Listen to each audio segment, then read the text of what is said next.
Welcome to another edition of Our City. First, a few things that happened over the last couple of weeks. We had hundreds of people, if not over 1,000 people at our July 4th fireworks. It was an absolutely terrific success. Everyone enjoyed it. It was an extremely safe evening, and we thank everyone for coming out on July 4th. We had the Puerto Rican parade celebrating Puerto Rican culture and our history at the waterfront with a lot of bands and acts and as well. Hundreds and maybe 1,000 people showed up. It was an absolutely terrific evening for everyone who took the time to not only march in the Puerto Rican parade, but come and celebrate Puerto Rican culture at our waterfront. And on Wednesday, July 24th through Sunday, July 28th, it's going to be the 12th annual Festa de San Vito held on 4th Avenue and High Street. It's in the Peterstown section of our city. This event will take place from 6:30 in the evening until 10:30 at night. It's going to feature many food vendors, some giveaways, some music, some rides for children, cultural performances. And if you want more information, please contact Mr. Vito Mazza at 732-309-1580. I can tell you that Vito Mazza puts on a great show on behalf of Councilman Frank Mazza, where many people in the Peterstown section as well as surrounding neighborhoods stop by and celebrate the St. Mazza and the St. Vito Festival. On Sunday, July 28th at 10 o'clock, I'm going to attend the 9th Annual Dominican Health Fair. It's at the Juan Pablo Duarte Jose Julian Marti, school number 28, located at 25 First Street. So if you need more information concerning these events or any other events, please call our Public Information Office at 908-820-4124. And for this week's show, speaking of the Public Information Office, I'm going to be joined by the Public Information Officer, Ms. Kelly Martins, and the member of the Public Information Office, Ms. Ruby Contreras. Kelly, Ruby, welcome to the show. Thank you, Mayor. Thank you, I like Mayor. the new set you guys designed here. Thanks. We'd like to thank IKEA IKEA. for sponsoring and donating all of the furniture to the city. I think they did a wonderful job. Yeah, it's going to be interesting. I like the table and the setup. Maybe we're going to put some real fruit out there at some point in the future. Yes, and we'll be able to change it seasonally, which is nice. Oh, we can? Yes, Yes. absolutely. So, the Mayor's Task Force. Kelly, tell me your role at the Mayor's Task Force and how we're dealing with this. So the Mayor's Task Force, as you know, we actually began in the summer of '99, and it's a program where we hire youth from Elizabeth, high school students and college students, and they go around door to door to different wards and districts, and we ask our constituents questions just to get their overall general opinion about the city, so their likes, their dislikes, any issues that they may have, any of the positive influences they like to see, which we'll get into more later when we discuss the survey. Basically, it's a great program that you started in '99, and we do every few summers. And so your first year was in 1999. My first year was in '99. And what made you come to the city of Elizabeth? You were... Well, I went to High St. school Mary's. student. I was a high school student. I was about to be a junior in high school, and a friend of mine actually got hired with the task force. They had a relative who worked for the city as well, so they told them about this program that you were hiring high school, college students, and we were actually one of, I think there was only 7 of us at the time for the program, but it was a great program, and that's just kind of how I started. So you were knocking on doors. I was knocking on doors. We had hats. It was great. Yes. So Ruby, what's your role with the task force? I'm one of the supervisors, so I'm the one that drives the kids around, the youth around, and kind of that's what I do. And they go in groups, right, Ruby? Yeah. So they have a partner. We're in the van. They each have a partner, and then what I do is I drop them off either in the ward or the district that we are in that day, and then I kind of drive around, make sure that everything's okay, and they're not getting invited into houses and they're told not to. Correct. And yeah. They're always together. Always together. They always have a partner. They're never walking alone, and then I'm always close by. Yeah. And it, I know it's only started a couple weeks ago, but since you're with the youth on a more hourly basis, what kind of feedback do you get from them personally? Do they talk about anything when they get back in the truck? Right. So when they get back in the van, the program's already been started for maybe 2 to 3 weeks now. They did say that somebody asked them to come inside because it is kind of hot out, or, if they want something to drink. But we always tell them to just say thank you, but no thank you. So. And so they stay outside on the porch or on the street. Right. Yeah. They don't go further. Like, we don't tell them to go into the backyard or anything. We make sure we have all eyes on them at all Yeah, times. yeah. So it's very safe. So, do we have time to cover the whole city in this program? We would love to cover the whole city, but being that the program only runs from the beginning of July up until Labor Day, it's impossible to cover the entire city. But we will have the survey online if anybody wanted to take the survey. We do go to different events around the city. So about a week or two ago, they covered the Fifth Ward Cookout. So we had a table and some task force members walking around, distributing the surveys or, questioning any residents. Yeah, questioning the residents. Anybody who went there, they went to our I was at the streets. cookout and they actually came up to me. Oh, did they? And they wanted me to answer the survey. And I said, it's a little tough for me to answer the survey. I said, I read all the answers. And then we get back to everybody that's answered the survey in some way or form. Right. But they were good. Yeah. They Good. were, yeah. Good. They actually collected over 50 that day. At the cookout? Yes. Oh, great. Okay. Over 50 surveys that day. That's good. That's wonderful. And how many people are in the task force? Who actually makes it up? About 20 we have now. We interviewed a bunch of youth prior, like a month prior to it, and then we chose which ones would be good for the survey, and then we did like a full interview, I guess. 20. Yeah, we hired about 20 young That's people. guys and gals, too, Yep, right? yep. Male and female. We have high school students, college students, basically anybody who we look for. Youth who were comfortable talking to residents. Some of them wanted to do programs, because we have our camps in the parks. So some of them felt more comfortable doing, a park or something. But then we had a lot of young people who actually wanted to go out and talk to residents and like hitting the streets and meeting people and talking. So we kind of went that route. They actually really enjoy talking to people. Well, the group that we chose, like for example, if they come back in the van, they would say that they wanted to talk to more people. So they kind of get upset when people don't answer the door or they're not home. They're like, we want to talk to more people. So they're enjoying it. They're actually having a good time while doing it. The ones I met at the Fifth Ward Cookout were really having fun talking to people. They enjoyed the ability to banter back and forth. Yeah. Yes. And they're learning a lot about the city as well. So a lot of them don't know when they started because, high school, maybe their parents are paying attention or guardians, but not many of them may not, know like our tree initiative, our new tree initiative that we have. They didn't know, a lot of them didn't know about that. Or now they're all learning our social media outlets. Some of them were familiar with it, but, they're just learning so much more. Some of them didn't know that, council people or things like that, and they're learning all the ins and outs. That's what we're passing out in the packet, right? It's the list of council people? So we have council, we have a list of Important numbers. Yeah, we have all our social media. media.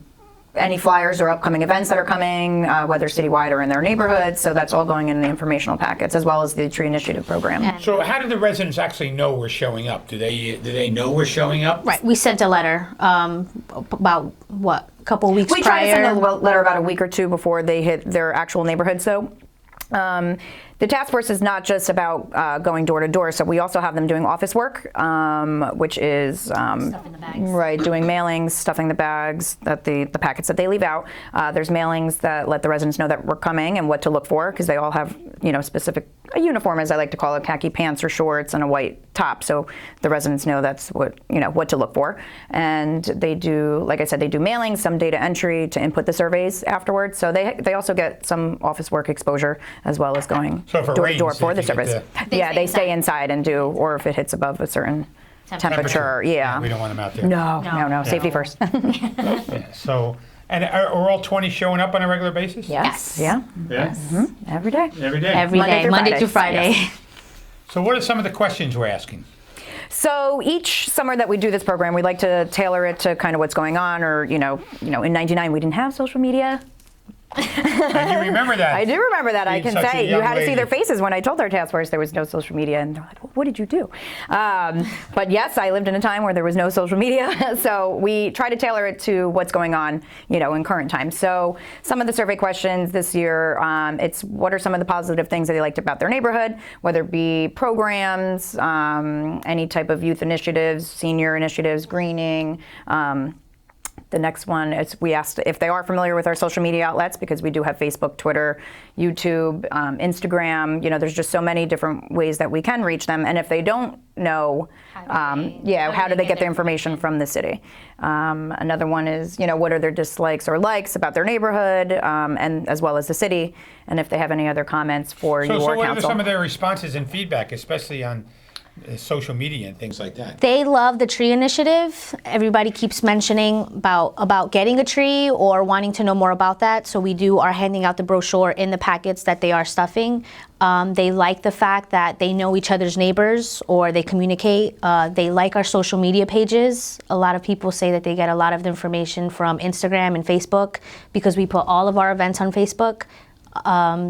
So that it's been really Block positive watches, too. feedback. Yeah. Block watches. So the tree program is, our plan is to plant 2,500 trees in the next 2 years. And a lot of people did not know that until we showed up. Well, until the youth showed up. Because it's really tough. I mean, it was announced in the State of the City speech, and it was put on social media then, but not everybody followed it, and everybody got a mailing about it. But some people just threw it away because it's like, promotional stuff in the city. So if you knock on your door and you say, hey, this is a good thing we're doing. Right. So the response was, Positive, great. And then the great thing about the program is they can pick the tree they want. So Right. when they see the brochures, because they're in the bags, they can see, what is it, like different 9 types of different, trees. it's quite a few, Like yeah. 9 to 10 different types of trees. So the residents, do they get concerned if somebody's actually knocking on the door? Are they receptive to this program? What do you think? A lot of people I want to say the first 2 days that we went out, kind of some people looked through their window, thought that, I don't know, I guess we were just marketers or something, and then they didn't open the door, but then some people actually opened and they're like, what are you doing here? But then our youth know that the first thing they say when they open the door is, hi, we're from the mayor's task force.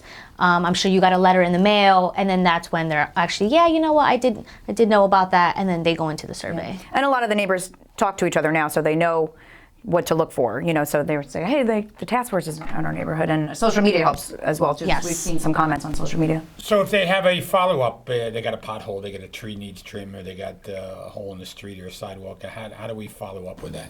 So we send a follow-up letter to every resident who fills out the survey. As you know, you read all the surveys read and all you the tailor. surveys, Yes, you do. And you respond to all of them. All of them get a response. Even if it's generalized, they get at least a thank you for doing the survey and taking the time to speak with us. And then if there's an issue, we address it in the letter or tell them how to go about Fixing the problem. But yeah. So I want to thank Kelly Martins and Ruby Contreras for being on the first part of the show and talking about the mayor's task force. If you stay with us after these commercials, we're going to be back with Kelly and Ruby talking about the National Night Out program that's coming up in August, I apologize. We'll see you back in a few minutes.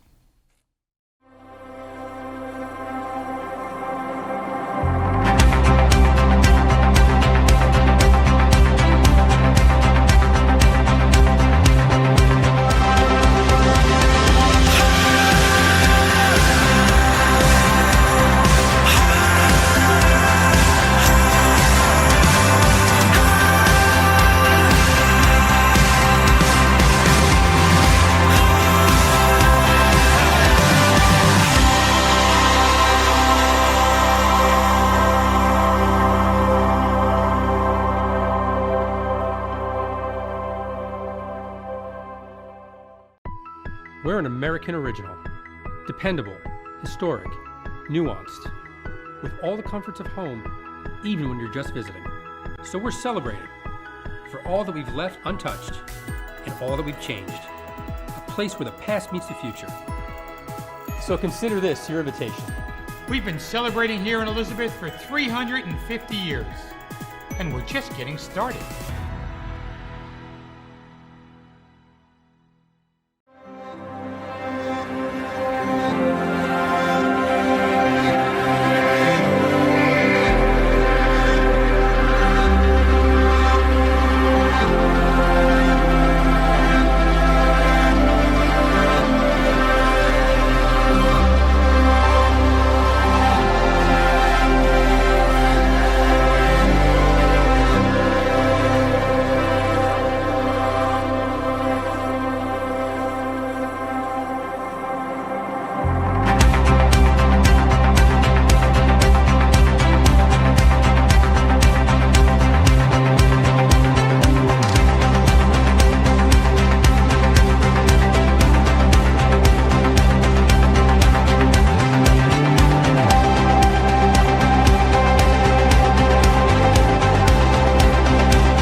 Just minutes from New York City, we are the gateway to the state of New Jersey. Experience Elizabeth. It all starts here. Welcome back to our city, where I'm joined in the second half by Kelly Martins, the Public Information Officer in the City of Elizabeth, and Ms. Ruby Contreras, who works in the Public Information Office.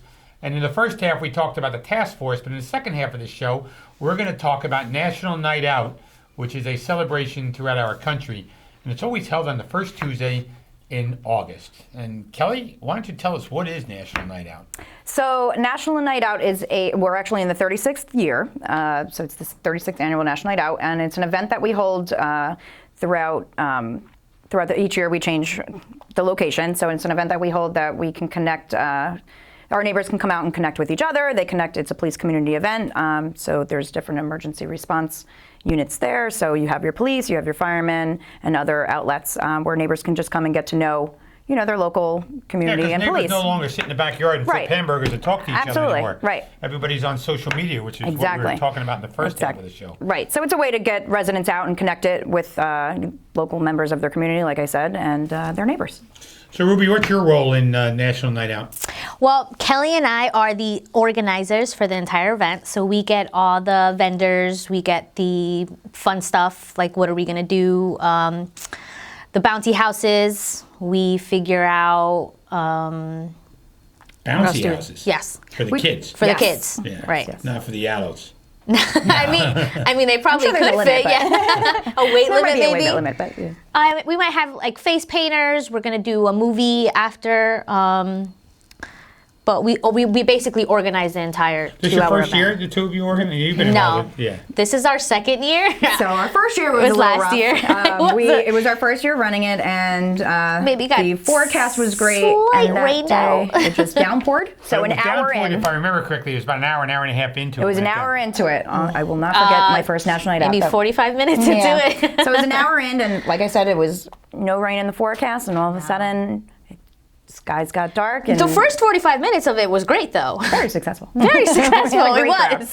Who ran it before you two? So going back, right before us was Alonzo Jones, who's now with our Office of Aging. Right. And before that, Denise Lowe. So it kind of always stayed in the Public Information or Culture and Heritage Affairs bureaus, but yeah.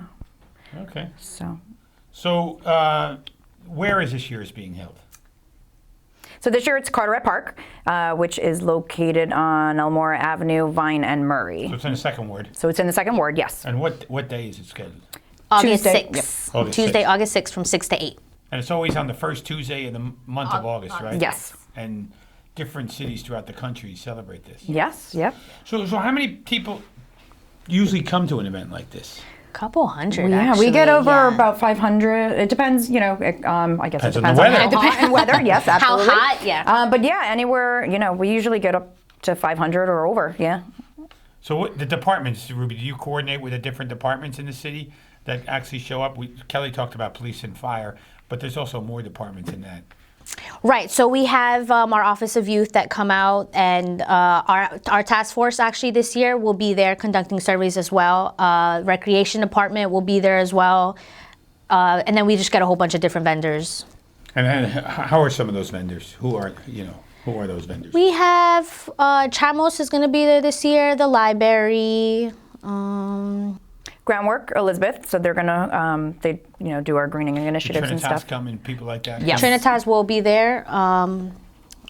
Recreation department will be there. Other vendors. public We get proceeding. The nurses. Public health nurses will be there. Somebody from Union County, our sheriff department. Does the fire department come and take apart one of those cars like they do? Yes. The Jaws of Life, yes. Yeah, they do that. Yeah, Right? and they have their smoke unit that they do, the safe. I'm always fascinated how they take apart a car. I mean, God forbid there's an accident, they can take that car apart in a matter of seconds, get that person out. I know. Yeah, it's just. So the organizations that are participating, they come and they set up tables, or or they just walk around. What do they do? Yep. So they can do either if they'd like, but most of them do set up a table, and they bring up their their own setup. If they have any giveaways, they give their giveaways, informational packets. If there's programs that they can sign up for, like our office on on youth, for example, they do have a ton of summer programs. Well, at that point, it's already August, but they have after-school programs for the year. They can learn about all the different programs that the city offers. If an organization, like Groundwork Elizabeth, for example, they're going to come this year, and they do a lot of planting. As you know, that they have the gardening. Yep, at the Elmora Library and Portuguese Club and different schools. They have the garden program, so they're going to come and talk about that. And they just have a ton of informational materials that residents can learn. So some of the activities, Ruby, that are being held, you talked about a bouncy house. What else is going on there? So this year, we're going to try to do a drunken goggles. The police are going to do an, what do you call it? Like, not experiment, but... Like an obstacle course. Like an obstacle course with the drunken goggles so that the kids can know. Driving, right. Yeah, so the kids can know how it feels and makes them not want to do it because they can't see. So that's going to be something different and new that we're going to do this year. Besides the bouncy houses, we might have like a dance group or a karate group.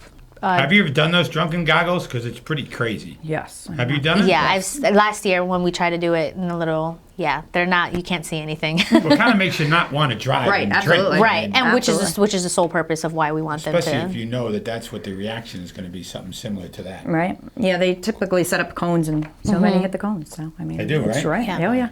Oh yeah. And what are the hours of this event? 6 to 8. 6 to 8, and then 8. You're talking about a movie? There will be a movie, yes. And weather permitting. But yes, they set up a big screen, and then we encourage residents to bring their lawn chairs or blanket. And they, the health department. What the movie is this year? It's a secret. It's a secret. It's a secret. But it's family friendly. It's always family friendly. Yes, it's usually maybe a cartoon of some sort, something definitely family friendly. Yeah. Okay. If anybody wants to be part of this organization now, what can they do, and who do they contact? Reach out to us. Yeah, so they can contact us via phone or email, myself or Ruby. Phone number would be public information, which is 908-820-4124, or they can email me at kmartins@elizabethnj.org or rcontreras. At Elizabeth. You want to spell that? You want to spell that for everybody? RCONTRERAS at elizabethnj.org. Okay. And or even through Facebook. I mean, they can, whoever wants to. emails get to be so old-fashioned. Yeah, emails, right? Facebook messages, Facebook Instagram messages, Twitter messages. I mean, we check everything, all those social media, we get everything, so. So, Ruby, as Kelly said 20 years ago when you were still in grammar school, right? And we did this stuff, and we didn't have any social media. But today's world, you and others in the Public Information Office spend an awful lot of time monitoring social media to find out if there's complaints that need to be resolved. Tell us about that. Yes. So our office checks every Facebook, Instagram, Twitter, Nixle, everything goes through our office. So daily we're checking all our Facebook messages, every single message, and then we just try to figure out how to help each and every resident, depending on what, department. Sometimes, it could go to central licensing. They can ask for marriage certificates. They can want to know something about construction and permits. So we're responding daily and to all of those things. Correct. Trying to help everybody. Yes. And tell us about Nixle. Not a lot of people use it, but who does Nixle? We do out of our office. So Nixle, which is also Nixle Everbridge, they've combined. So if you see Everbridge, it is Nixle. So what it is residents can text or sign up online at nixle.com or text 888-777 with their zip code, and they can sign up for alerts from the city. We make sure not to bombard residents with messages, but I'm going to go back a few years, but in the case of Hurricane Sandy, that we had that was very useful for street closures, or obviously we had we had a daily message at outages. 6 o'clock. Absolutely. Yeah. Every night at 6 o'clock, we taped the message that went out in 6 in English and 7 in Spanish. Yes. And let the residents know what streets were open. We let the residents know where the power outages were.